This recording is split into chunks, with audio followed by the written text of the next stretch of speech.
You know the feeling when you're scrolling through endless guitar listings, trying to find something that's not just a pile of specs, but actually lives up to the promise of being reliable, easy to live with, and worth every penny. You want an instrument that will stay in tune through a night of gigging, that won't scream feedback the moment you turn up the amp, and that feels comfortable enough to make you forget you're even holding it. Link is in the description if you want to check the product details on Amazon.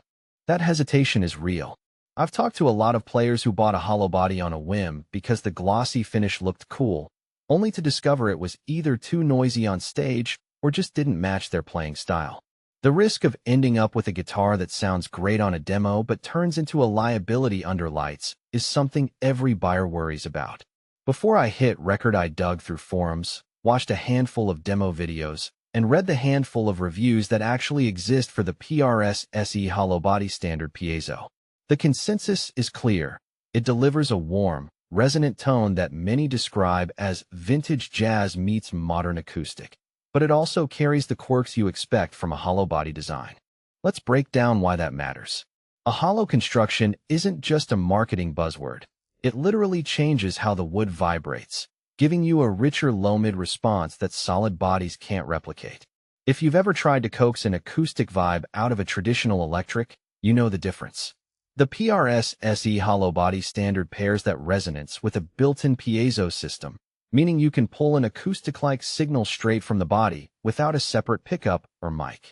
For a singer-songwriter who flips between intimate coffeehouse sets and full band rehearsals, that duality is a huge time saver.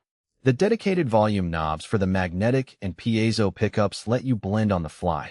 A quick twist, and you're moving from a warm, mellow electric tone to something that sounds almost like a plug-in acoustic. Who should actually consider this guitar? First, players who need that versatility without buying two separate instruments. If you sit at a kitchen table writing chords, then hop on stage with a band that runs through blues, jazz, or even light rock, the ability to switch tonal palettes with your hands is priceless. The wide fat neck profile, paired with an ebony fretboard, gives you a solid feel that's comfortable for chord-heavy playing and soloing alike.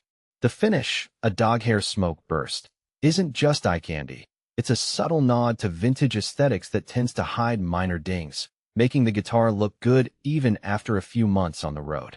And the included hardshell case means you're not forced to spend extra on a protective bag right out of the gate. On the flip side, there are clear scenarios where this model isn't the best fit. If you're a metal shreddier who cranks distortion to the max, the Hollowbody will start singing its own feedback at lower volumes than a solid body would, especially in a tight stage environment. The wide fat neck, while great for stability, can feel chunky for players accustomed to a slimmer, faster neck profile. Think of those who spend hours shredding lead lines and prefer a fast hand feel. Also, the piezo pickup, while convenient, can sound a little thin if you don't shape the tone with an EQ pedal or amp settings. It's not a full-blown acoustic replacement for a high-end dreadnought.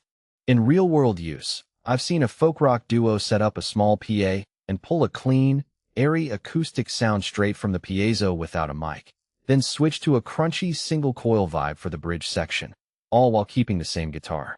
The volume knobs act like a built-in signal router. No need to swap guitars mid-song. In a rehearsal space, a jazz guitarist used the Hollowbody's natural resonance to add depth to chord comping, then dialed the magnetic pickup back for a smooth, clean electric solo. The instrument's weight sits somewhere between a typical solid body and a full-size hollow, so it's not a backbreaker, but you'll notice it on long gigs, a small